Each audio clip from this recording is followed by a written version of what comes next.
Please rise, if you wish, for the invocation and the pledge.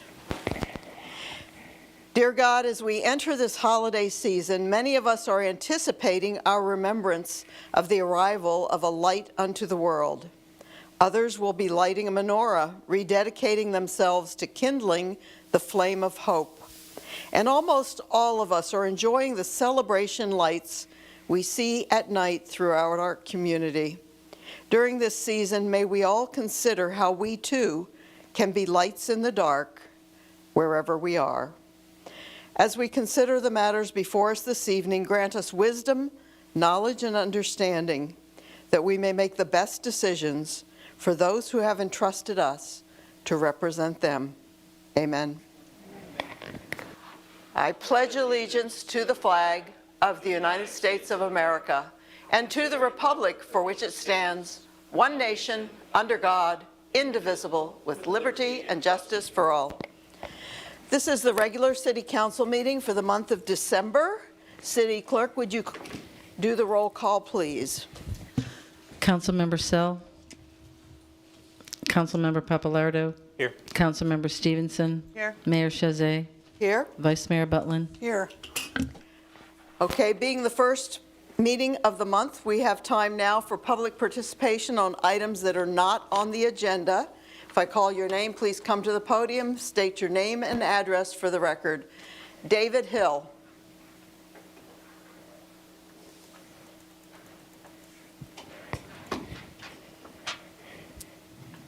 My name's David Hill. I live at 340 Miller Road in Orange City, Florida. And I just wanted to thank you all for allowing us to move water out of Miller Lake. It gives us a little hope because the county is doing nothing for us. So I thank you very much for what you've done. It's very much appreciated. Thank you so much. Next on our agenda is the approval of minutes. We have the City Council meeting minutes from November the 6th, 2024. I'll make a motion to approve the meeting minutes of November 6, 2024. Second. Vice Mayor Butlin? Yes. Councilmember Papalardo? Yes. Councilmember Stevens? Yes. And I am a yes. Stevenson.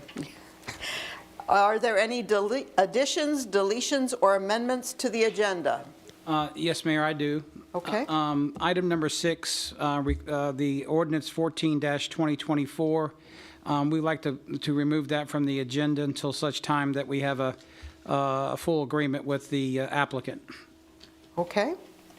So we will be removing, unless there's any objection from council, we will be removing item number 6, public hearing. Okay.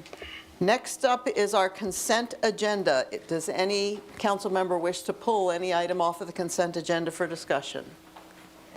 No, Mayor, but I would make a motion to approve the consent agenda items number 2 and 3 for approval. Second. Vice Mayor Butlin? Yes. Councilmember Papalardo? Yes. Councilmember Stevenson? Yes. And I am a yes. So we are on item number 4, public hearings. The staff is requesting City Council approve the second reading of ordinance number 12-2024, amending the comprehensive plans, future land use element, and future land use map to create new agricultural FULUM classifications and to reclassify certain properties. Would you like me to read the title? Yes, I would like you to read the ordinance. Ordinance number 12-2024, an ordinance of the City of DeBary, Florida, amending the text of the future land use element of the City of DeBary Comprehensive Plan to amend Policy 5.401 to create the agriculture/open space future land use A/OS, the agriculture/rural A/R future land use, and the agriculture/rural transitional A/RT future land use, amending the future land use map of the City of DeBary Comprehensive Plan to implement the new A/OS, A/R, and A/RT future land use designations by amending the future land use designation of certain parcels of land throughout the city limits currently designated agriculture/rural AR, providing for severability conflicts and an effective date. Thank you. Thank you very much. Stephen Bapp, Growth Management Director. I'll be giving this presentation and the following presentation. Staff has analyzed our future land use maps and our zoning maps, and we did noticed some consistencies that were existing for many decades of our existence of the city. And that is the inconsistency between certain land uses and the prescribed sizes of zoning. I'll go over the presentation. What really drives our development in our city is our future land use. And we have a specific policy that's being amended tonight, which is 5.401. Specifically, that policy provides guidance and goals, objectives, and policies, rather, for our agriculturally future land use zoning. We have one existing agricultural rural AR classification, and it fails to provide for lower density residential and only permits one dwelling unit per 5 acres.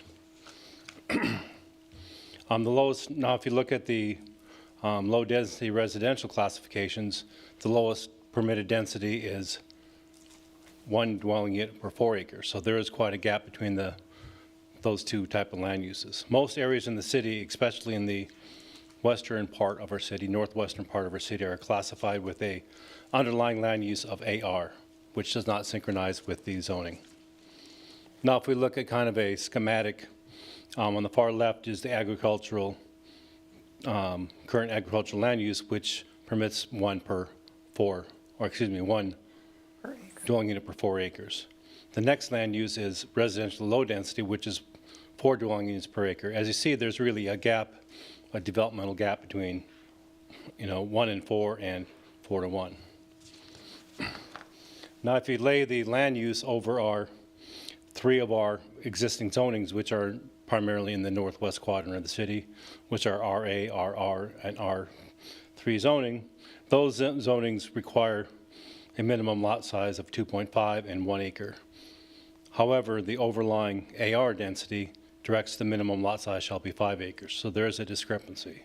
Out of the four zoning classifications, there's only one that matches the underlying land use, which is the A2. What we propose to do, and this is the second reading of this hearing, and it's been through the state examination process and passed with colors, it amends the policy to reform this classification by splitting it into 3 classifications. One will mirror the existing density, which will be renamed to agricultural open space, and that will remain 1 dwelling unit per 5 acres. There'll be a new AR classification which will be created, which would permit 1 dwelling unit per 2.5, making the RA zoning consistent with the underlying land use.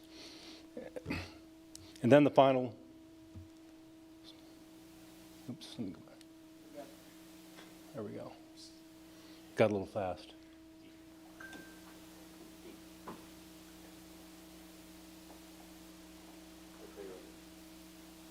I'm going backwards. No, I'm going. Oh, go to next slide, please. We have dueling clickers. Go back one. Okay, thank you. Okay. All 3 classifications will contain the existing policies. Within them, there are no real vested rights or anything which would be taken. People would remain with the same developmental rights that they would have under the zoning. Next slide. Okay, the highlights. We broke down on the far left column some of our subdivisions, primarily in the west and northwest quadrant of our city. And let's take the first one, like 215 West High Banks Road. Although not a subdivision, it's a specific property, but does show the inconsistencies. It has an AR land use, but it has an RR zoning. The land use is the smallest lot you can have is 5 acres, but the zoning says the smallest lot you can have is 1 acre. Therefore, there's a inconsistency, and by Florida statute, our land use and zoning should be consistent. That would move to an A/RT with 1 dwelling per acre, making the underlying land use and the zoning synchronize. And that's the case for these other subdivisions or individual properties in the city. Next slide. So looking at our reviewing from the state agencies, FDOT has stated the ordinance is not anticipated to have significant impact. That's primarily due to the area being pretty much already developed. The Volusia County Schools did make a comment, but they just looked specifically at fictional land uses that are not developed. But they have a certain criteria they look at But of course, if anything does get redeveloped or developed, it'll go through the concurrency process and drive any kind of school need. Next slide, please. So the purpose of the ordinance is compatible with the objectives, goals, and policies of the comprehensive plan and does not have any effect on our infrastructure or our public facilities. The proposed ordinance corrects the inconsistencies between the future land use map and the zoning map while combating, urban sprawl. Next slide. So therefore, it is recommended City Council approve the second reading of the ordinance to amend the policy 5.401 and add a new future land use classifications and policies therein. Thank you. Okay. City Clerk, do we have any public comment? No, ma'am, we do not. Councilmember Papalardo, any questions or comments? No comments. Councilmember Stevenson, any questions or comments? Just a comment that I'm glad we're clearing up this inconsistency. I remember when it had come up before, and there was some confusion, so this makes it clear for everybody. Thank you. Vice Mayor Butland? Nothing? No. I think we did have some further discussion of this prior to the first reading. I would agree with Councilmember Stevenson that it is good to clear up inconsistencies, and perhaps even more important, it was not legal, if you looked at the technical letter of the law, for us not to have them so that they mesh together in a unified way. If there's no further discussion, I would entertain a motion. I'll make a motion to approve this second reading of ordinance 12-24, amending the comprehensive plan and future land use element and future land use map to create a new agricultural flume classification and reclassify certain properties. Second. Councilmember Stevenson? Yes. Vice Mayor Butland? Yes. Councilmember Papalardo? Yes. And I am a yes. Next up on our agenda is agenda item number 5. The staff is requesting the City Council approve the second reading of ordinance number 13-2024, amending the Land Development Code to update the zoning/future land use compatibility matrix in accordance with ordinance number 12-2024. City Attorney, would you read ordinance number 13-2024? Yes, Mayor. Ordinance number 13-2024, an ordinance of the City of DeBary, Florida, amending Chapter 4, Article Roman 1, Section 4.2 of the City of DeBary Land Development Code to amend the zoning/future land use compatibility matrix, providing for severability, conflicts, and an effective date and codification.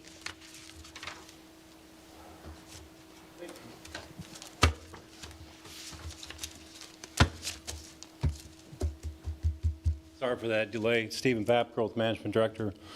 This pairs with the last presentation I had. This will correct the text within the Land Development Code, which reflects what I just discussed in the last amendment. Next slide, thank you.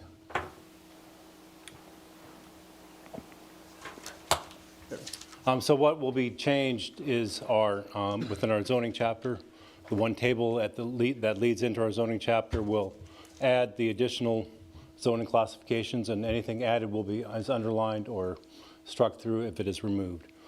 That is really the simplicity of this ordinance, one minor change to our land development code.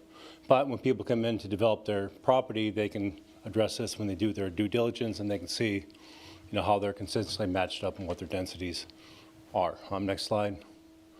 The proposed ordinance is compatible with all objectives of our comprehensive plan. It meets the intent of the land development code. And therefore, based on the facts that it meets the consistency requirements and it does clarify the discrepancies of land use, staff recommends the City Council approve this ordinance on its second reading tonight. Thank you. Thank you. City Clerk, do we have any public participation? No, ma'am, we do not. Okay. Councilmember Papalardo, any additional questions or comments? No comments, thank you. Councilmember Stevenson? No additional comments, thank you. Vice Mayor Butland? No additional, thank you. And I have nothing additional either. I would entertain a motion. I'll make a motion to approve the second reading of ordinance number 13-2024, amending the Land Development Code, LDC, to update the zoning future land use compatibility matrix in accordance with ordinance number 12-2024. Second. Vice Mayor Butland? Yes. Councilmember Papalardo? Yes. Councilmember Stevenson? Yes. And I am a yes. Since we tabled agenda item number 6, we are moving on to agenda number 7.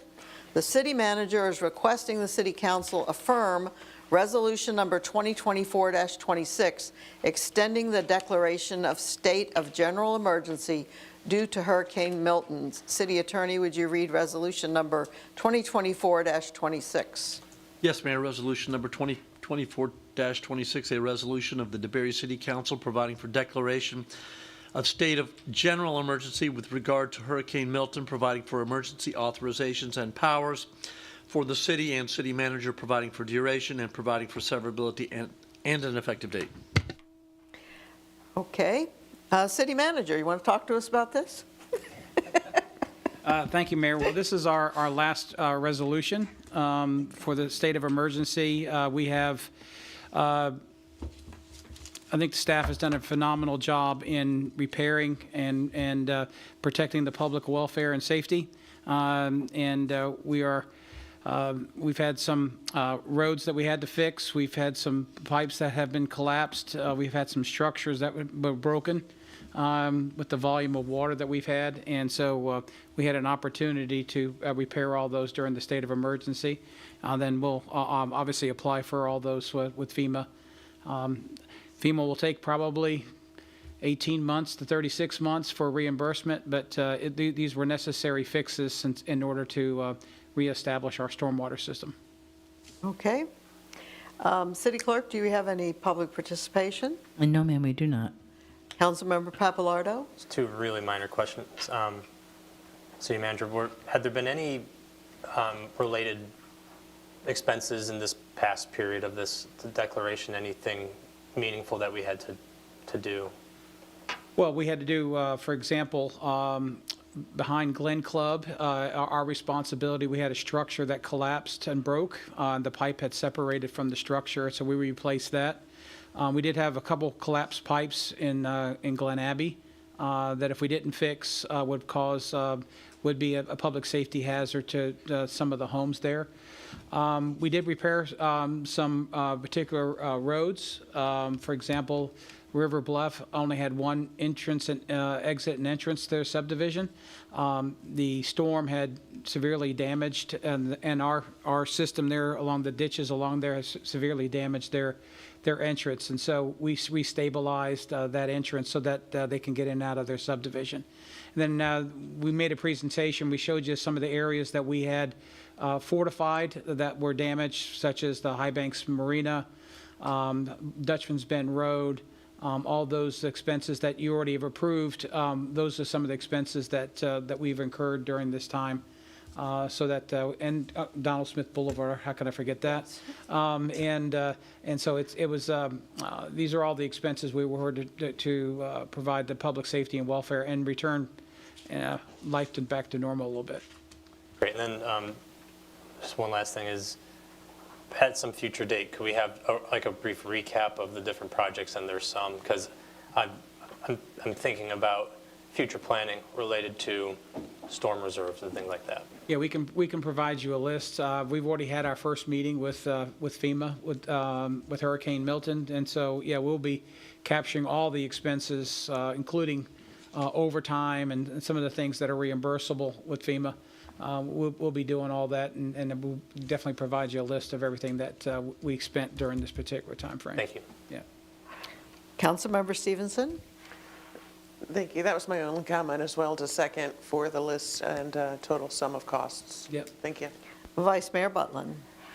Just to confirm, all these costs are reimbursable, correct? They're subject to reimbursement. Subject to, now. okay. We think so. Yeah. The reimbursement process is, I don't like it at all. But, terrible. FEMA goes through their scrutiny. Then it goes through the Department of Emergency Management with the state of Florida. They go through their scrutiny. And it's just it's a process that appears to, and I'm going to be very honest, appears to try to prevent as much reimbursement as possible. And but unfortunately, you have some bad characters in the state of Florida who like to take advantage of the system, and so that scrutiny is necessary. But the folks who do it right and everything else and account for it properly end up paying the the penalty for delays and the extra scrutiny that we get. That's all I had, Mayor. Yeah, and I would say too, I think it is good to have a recap and a total. Throughout the year, we look at reserve levels, we look at what does a hurricane cost. We mercifully have not had high hurricane costs for several years. This will be sort of a true up to what the real world is today with those kinds of costs. So I think it's important for our planning and also for our understanding what we have taken from reserves and expect to get back, but not for the next year and a half to 3 years. And Mayor, just one more thing. Yes. We've already had one approval. We gave you, I think, last meeting or November the 4th meeting, we had, gave you some approvals of some of the things that we've already expended, like Donald Smith Boulevard and some of those expenditures with Crush and some of the other. We'll be bringing another round, and you'll be approving those after the fact, so. Okay. If there's no further discussion, I would entertain a motion. I make a motion to affirm Resolution Number 2024-26, extending the declaration of the state of general emergency. Second. Vice Mayor Butlin? Yes. Councilmember Stevenson? Yes. Councilmember Papalardo? Yes. And I am a yes. Agenda item number 8, the city manager is requesting the city council approve the purchase of a replica M5 Stewart tank to enhance DeBerry's Veterans Memorial Park. City manager. Thank you, Mayor. I just got a short presentation here. One of our missions, if you don't remember, you approved an application that went to the U.S. Army trying to complete Memorial Park that's dedicated to our fallen heroes and our veterans. And so DeBerry Memorial Park, if nobody knows where it is, it's on Dirksen Avenue, or Dirksen Drive across from Gemini Springs. I was fortunate to be on the council in the 1990s when we received the airplane, and it opened on Memorial Day in 1999. And not many people know, but that 2.5 acres was dedicated by and given to the city by the Gray family, and so that's how that all got started. And so right now we have the airplane for Air Force, and we have the anchor from the USS Langley. On property, but unfortunately we don't have anything for Army, and so we believe that it's an additional an important measure to go ahead and complete and honor all the veterans from all the major armed forces. And so in enhancing the DeBerry Memorial Park, we made application to the U.S. Army in 2021. They have been obviously have not surplused any tanks in that regard. We felt that the tanks was good. We even considered the tugboat in DeLand, and that was built by the U.S. Army in DeLand, but they were looking for a location. But unfortunately, it's so big we couldn't figure out how to get it to that site. So we kind of abandoned that as well. We actually learned about World War II or WW2 armor through one of their reenactments that they did at the Volusia Fairgrounds. We searched the entire country, right?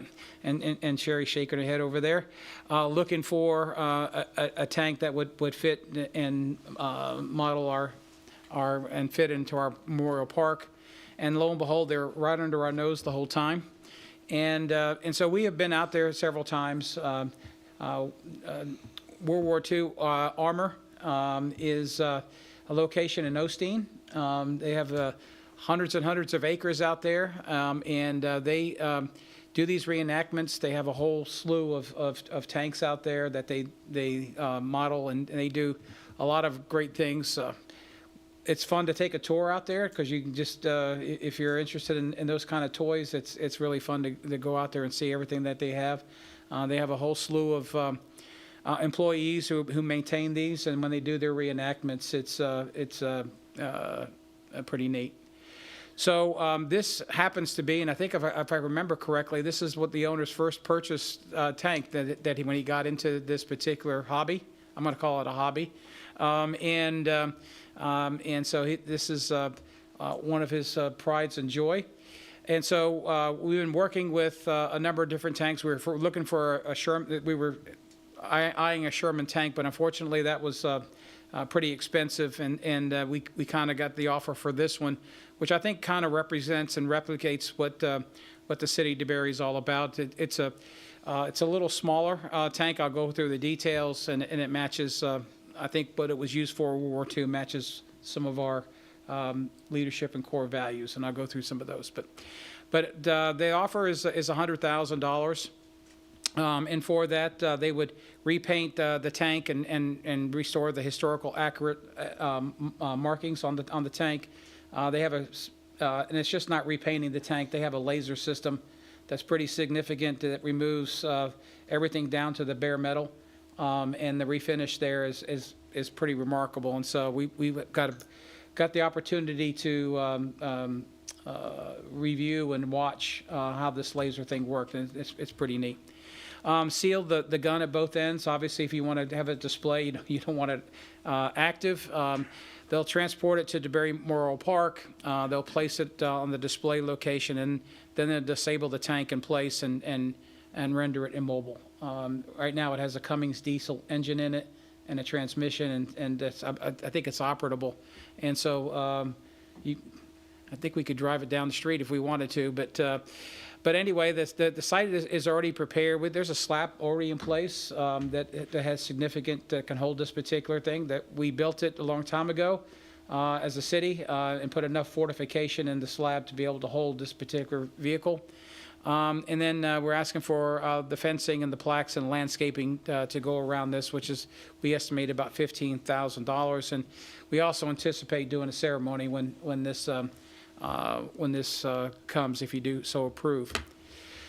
A lot of folks on social media and stuff had questioned about park impact fees, so I thought I'd go over those a little bit. It was established in 2006. The rate has not changed since 2006. It's been exactly the same. It's collected from developers and builders for that would build new homes, so our current residents don't foot the bill for any park enhancements that are needed for capital improvements. So Section 4, obviously, you can see the language in there that the fee shall be determined and paid to the city manager or designee at the time of issuance of the building permit, and that's when it's paid. Any such approvals may be required to initiate impact-generating land development. So any new home development, any new development that comes in, any new homes has to pay the park impact fees. And then the ordinance goes on with capital park improvements. The proceeds collected from the park component of the fee and all interest accrued on such funds shall be used for park capital facilities and for constructing the park capital facilities. And so that's in the ordinance. But it's remarkable the fee hasn't changed in 18 years. And so this is the M. Stewart light tank. It was designed in 1941 and built. It was manufactured by American Car Foundry and also the Macy Harris Cadillac. They built 22,744 of them. It does have a 37 millimeter main gun and 3 machine guns on there. It weighs 15 tons. It is almost 16 feet long, almost 8 feet wide, and almost 9 feet tall. And it has speeds up to 36 miles an hour. What's unique about this particular tank, and I think what fits there, it's a smaller tank. It's not one of your normal size tanks. It's smaller, just like the city of DeBerry. It was used a lot for reconnaissance. It led armed forces into specific areas, which we believe, if I add it to us, that's similarly what we do, is we lead government the way it should be operated. And it went with places that large tanks couldn't go into. And so not only did it do a lot of reconnaissance, it was used in a lot of different methods there to make sure that the safety of the other larger tanks there. So this is it up close. We may pay many visits there. You can see the actual, just showed some of the finish there on the very right front of the tank there. You can see the refinish there. So they had done a test on the vehicle regarding that, and so it will be very similar to that what you see on the right front there. We also talked and kind of joked about the nickname on the vehicle, and it says Buddy, but you can make it anything you want. I suggested DeBerry or Spirit of DeBerry, anything that you want on there. We can certainly kind of decide on what you want on there, but But all the serial numbers and everything else will be historically as it was in World War II. So Mayor and Council, that's I'm asking for us to use the park impact fee monies, which are dedicated to our parks, to purchase this, and let's substantially complete Memorial Park and dedicate to this to our veterans, particularly those that for the U.S. Army. Thank you. City Clerk, is there any public participation? No, ma'am, there is not. Councilmember Papalardo, questions or comments? This is an exciting project to see wrap up. This has been on our strategic initiatives since I got on council, so 4 years now. And I compared to some of the prices I've seen out there, I'm pretty pleased with that too. So again, thanks for being the bargain shopper. I appreciate it. I kind of like Buddy. That's kind of cool. too. Yeah. If it's historically accurate, I would like to petition to maintain that on there, but just a thought. So that's all. Thank you. Okay. Councilmember Stevenson? Go ahead. Okay, I just Would want you to like- make sure you didn't have a comment. Okay. As far as our park impact fee funds, how much do we have in that account total? We have about $380,000 in our park impact fee reserves. We have kept some for other park things for Alexander Island and other park needs that may come along. So, yeah, we have about $380,000 in there. All right, thank you. Vice Mayor Butlin? I agree with Councilmember Papalardo. Is Buddy an original name to this, or is that something you assigned? Mark is from. Mark, come on up, Mark. I have a couple. Yeah. is Oh, from Chris. The World War II armor there. You can come up too. I have a question for you. Yeah, Yeah, you can come up. come up. Come on. He'll answer all the questions. Of course you will. All That's right. what I figured. I'm Chris Haskell, World War II Armor. Okay. Okay. And you are?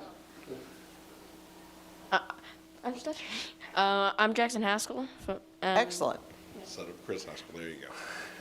You can stand here because maybe it's a question you can answer.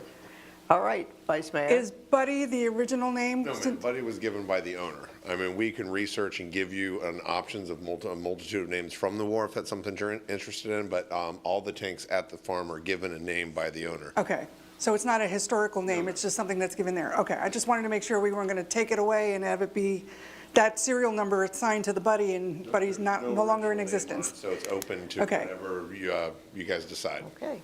This is great. And the finish looks great. I saw a different Yes. picture in a field. It's got a different green, which is nice. So do you ride these things? Do you know how to drive them? No? Better get in there, learn how to drive them.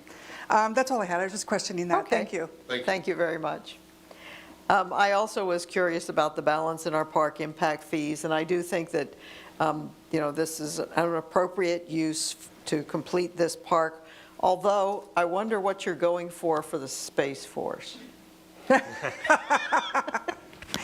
Well, we'll see. One of the booster rockets, maybe? No. I do think it is also wise, one would expect that with the number of new houses on the south side of the city, this is on the south side of the city, as is Alexander Island, and certainly not all of the park impact fees should be there. We have other parks that get heavy use, like Keller and Sullivan. I'm sure there are things to use there, but to use less than a third of what's there to complete this park, I think is a fine idea. So I would entertain a motion if there's no further discussion.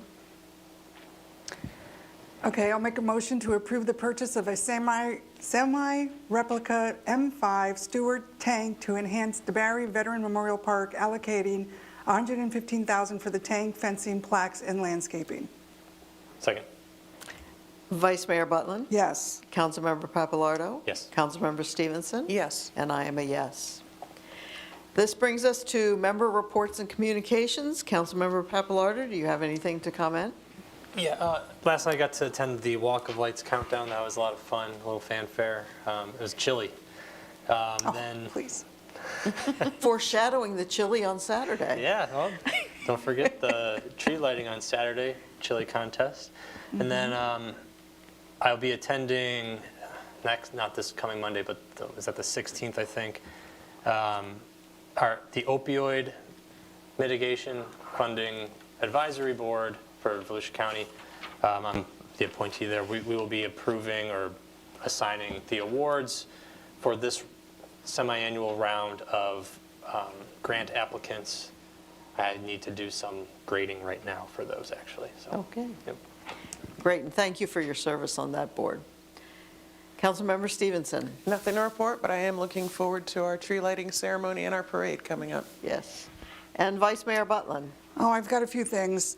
I volunteered yesterday at Giving Tuesday, and the stuff that I had left over, I brought over to our fire department, so I gave them some food and whatever stuff we had left over. I also attended the Gateway Glow, as it was called. I picked a kid out of the audience to help me with the switch, and she was the most exciting little kid about doing that ever. And she was there with her grandma, so it was very cute.